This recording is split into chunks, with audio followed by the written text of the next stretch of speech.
There is no God. Can I? No, be quiet.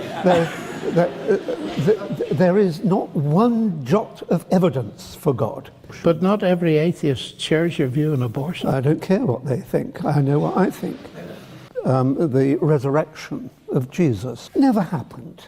I mean... Well, that's an assertion, Peter. What about some evidence?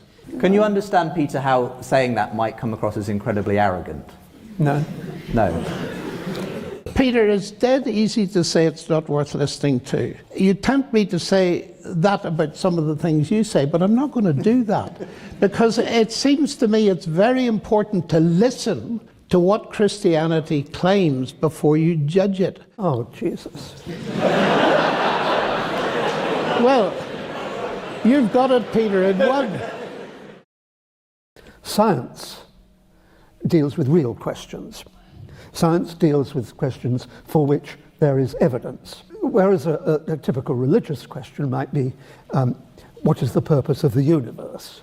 Science can dismiss that as an irrelevant question. There is no evidence that there is any purpose in the universe. One major question is, why is there something rather than nothing? It certainly seems as though there is something, and we presume that before there was something, there was nothing. So it seems to be a real question, and science has as its objective an attempt to answer that kind of question. And there is no reason other than pessimism to expect that science will grind to a halt and not answer all the real great questions of existence. Thank you very much. So an emphatic yes to the idea that in principle science can explain everything that's worth explaining in that sense.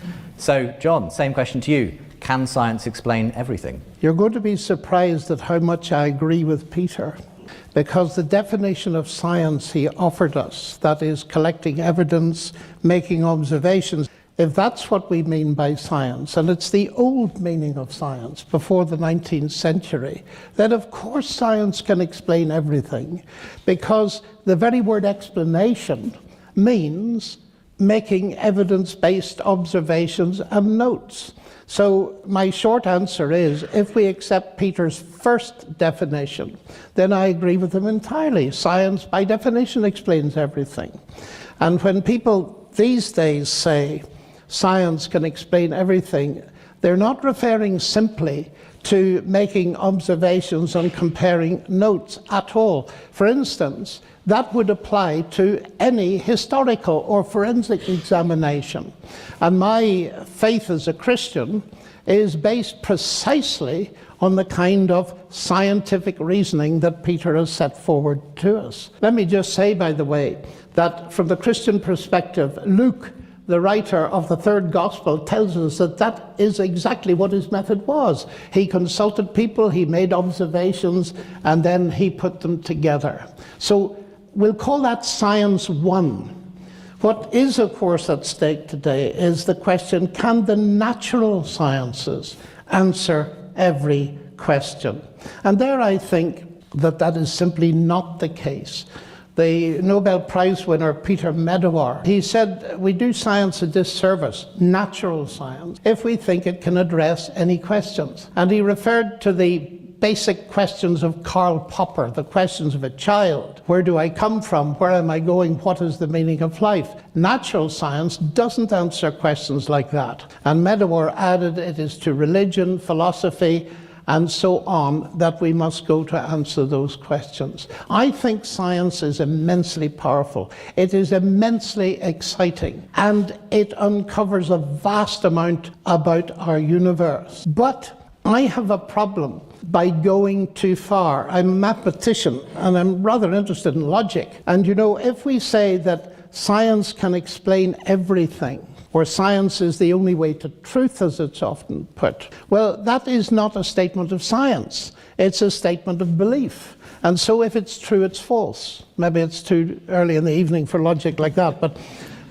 there's a huge logical problem. To sum up my position, science is powerful, its methodologies are extremely important also in the sphere of history, forensic science, and in the sphere of religion. But I'm going to be careful here, because Peter is right very often in his critique of superstition, of mythology, and nonsense. And science has helped to clear away some of the nonsensical things that sometimes religious people profess. But what really makes me, in one sense, very much in favor of the Christian faith is that from the very start it claims to be evidence-based. And the central piece of evidence is, of course, as you probably know, the resurrection of Jesus Christ. So I believe in Peter's methodology. I use it all the time, but somehow he feels that a Christian like me doesn't use that methodology within my own Christian faith. Final point, I think explanation. Can science explain everything? We need to tease out what we mean by the word explanation. For example, the law of gravity doesn't explain gravity. It tells us wonderful mathematics that we can calculate the way in which heavy bodies move in relationship to one another. But even when we say science explains, often it doesn't explain comprehensively. And I just want to throw a very simple analogy into this, which I find quite useful. About boiling water. How would you explain boiling water? Well, you can explain it by talking about heat conduction and agitation of molecules of water. You can also say the water is boiling because I'd like a cup of tea. Now, those two explanations are very different. They don't conflict. They complement. One is a scientific explanation, natural scientific, but the other is an explanation in terms of the intention and purposes of an agent. And Peter said quite clearly, science doesn't go in for that kind of purpose. But that doesn't mean that kind of purpose doesn't exist. In fact, people have been enjoying tea for millennia before they knew anything about the theory of heat in physics. So what I want to say is this. The God explanation is different from the science explanation. God no more competes with science as an explanation of the universe than Henry Ford competes with physics as an explanation of the motor car. Okay, thank you. Great introductory statements from both of you. Well, there's so much nonsense to hack away from. This may be the phrase of the evening, yes. Yeah. Let's go to what you called the core of your approach, which is the resurrection of Jesus. Never happened. I mean... Well, that's an assertion, Peter. What about some evidence? Well, what about some evidence that it did happen, other than people who are writing Gospels of 80 years later than the event that they purport to be talking about? No, of course it didn't happen. How could it happen? And science, I think, could even go so far as saying it simply could not happen. When you've got a dead body, it's decaying straight away. There's no way that it's going to reconstitute in some way. It's absurd. And I accept that it is the foundation of Christian faith. That doesn't mean to say that it's true. And so let's dismiss that as something that simply has no evidence whatsoever of any credible Before we nature. dismiss it, let's hear a response from John, because obviously this is an important issue. What counts as evidence and what are the assumptions and indeed, we make? I suppose you would argue that science cannot explain the resurrection. Well, I wouldn't quite argue that way. I would say that science cannot forbid a resurrection. Because you see, science proceeds on discovering the regularities to which nature works and has done a very impressive job. And the fact that we know that dead bodies don't normally rise, that is a law of nature in that sense, means that we recognize something very special happened, if it did happen. But the point is this. C.S. Lewis long ago told a little analogy. If I stay in a hotel tonight, put £100 in a drawer, and do the same tomorrow night, there are £200 in it. 1 + 1 = 2. If on the third morning I find 50 quid, what do I say? That the laws of arithmetic have been broken or the laws of England? Clearly I say the laws of England have been broken. How do I know? Because the laws of arithmetic have not been broken.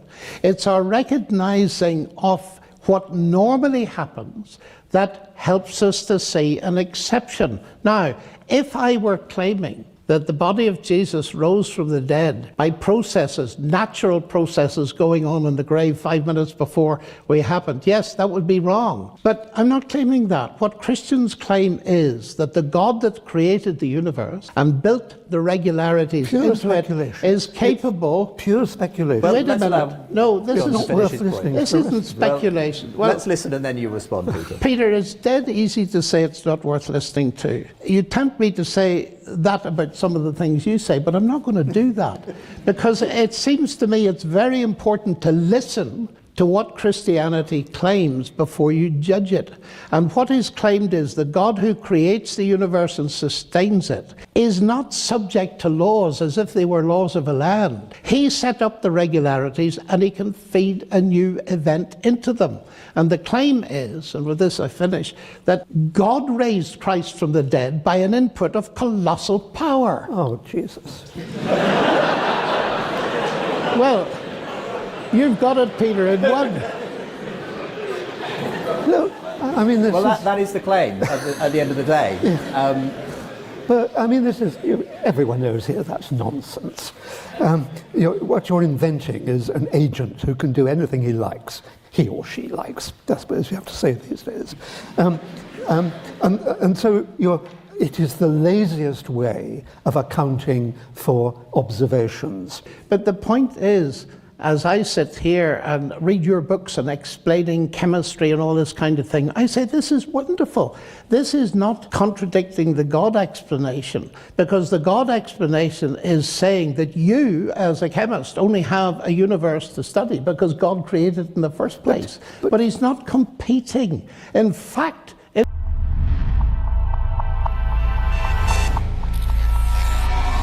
in the dialogue above, the speakers dispute whether science alone defines what counts as evidence, whether questions of meaning and purpose are legitimate, and whether science can rule out miracles in principle. And I find the attempt to collapse all rational explanation into scientific mechanism to be deeply flawed. This opening section of the debate is often mistaken for a disagreement about religion. In reality, it is a disagreement about the rules of reasoning themselves. Before any evidence is weighed, before any historical claim is examined, one side asserts that there is no God and not one jot of evidence. These statements are not conclusions reached through inquiry, they are declarations that precede inquiry. They function not as results, but as gatekeepers. This distinction matters. Genuine skepticism is provisional. It withholds judgment while remaining open to correction. What we encounter here instead is dismissal, a posture that closes the discussion before it begins. Dismissal does not arise from scientific rigor. It arises from a prior commitment about what reality is allowed to include. John Lennox's response is striking precisely because it does not mirror this posture. He begins by clarifying what is meant by science. If science is understood broadly as evidence-based reasoning, observing, comparing, inferring, and testing hypotheses, then science is not confined to laboratories. It includes history, forensic investigation, and any disciplined attempt to reconstruct events from evidence. Under this definition, religious claims are not excluded by default. The tension arises when the definition of science quietly shifts. What begins as evidence-based reasoning narrows into the natural sciences alone, and then expands again, this time illegitimately, into a total account of reality. When it is claimed that science can explain everything worth explaining, science has ceased to be a method and has become a worldview. This transformation is not announced, it is assumed. This assumption becomes explicit when questions of meaning are dismissed as irrelevant. The claim that the universe has no purpose because science cannot detect purpose is not a scientific finding. It is a philosophical inference drawn from methodological silence. Science does not ask why there is something rather than nothing. It presupposes that there is something and proceeds to describe how it behaves. The question of existence itself lies beneath the entire scientific enterprise. The question, why is there something rather than nothing, therefore does not compete with physics. It exposes its limits. To reject the question because science does not answer it is to confuse scope with authority. Science explains how the universe functions once it exists. It does not explain why there is a universe at all. Treating this limitation as a defect of reason is a category mistake. This confusion deepens when the claim is made that science is the only path to truth. Lennox exposes the self-referential problem immediately. That statement cannot be established by experiment or observation. It is not a deliverance of science, but a belief about science.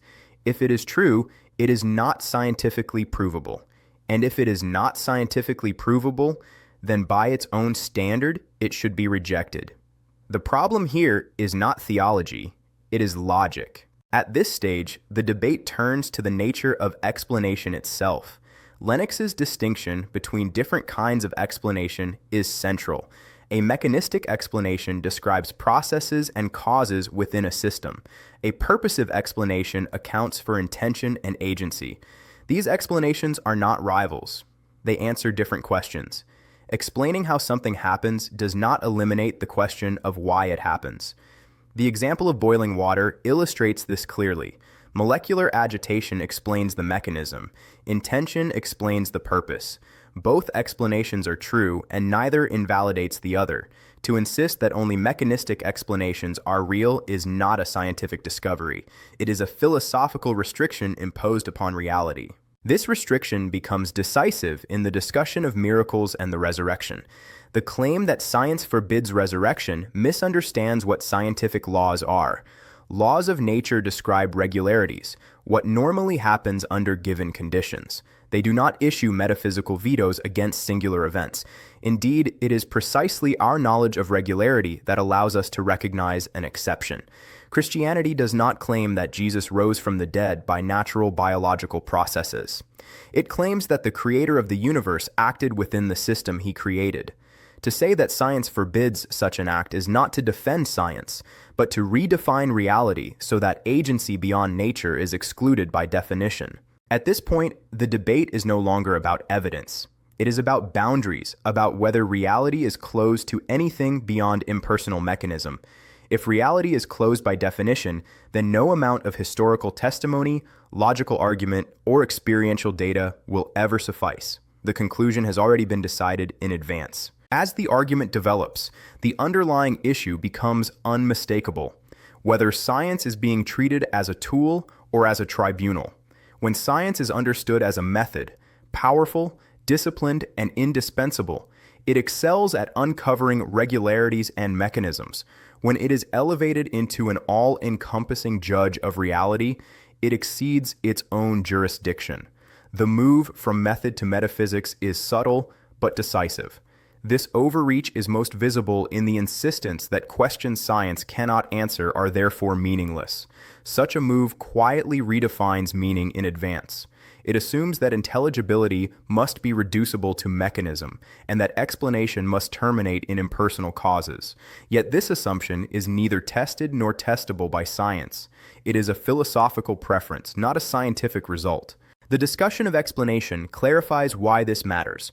Mechanistic explanations describe how processes unfold within a system. They are indispensable, but they are not exhaustive. Purpose-based explanations address why a system exists or why an action is undertaken. Human reasoning depends on both. We do not abandon agency in law because neuroscience can describe brain states, nor do we abandon intention in history because economics can model incentives. To insist that purpose disappears once mechanism is described is to misunderstand explanation itself. This misunderstanding comes to a head in the resurrection debate. The claim that science forbids miracles assumes that scientific laws function like inviolable statutes. But laws of nature are descriptive generalizations, not prescriptive constraints. They tell us what happens under normal conditions. They do not declare what is metaphysically impossible. An exception does not abolish a law. It presupposes it. Without regularity, there can be no recognition of irregularity. The arithmetic analogy makes this point precise.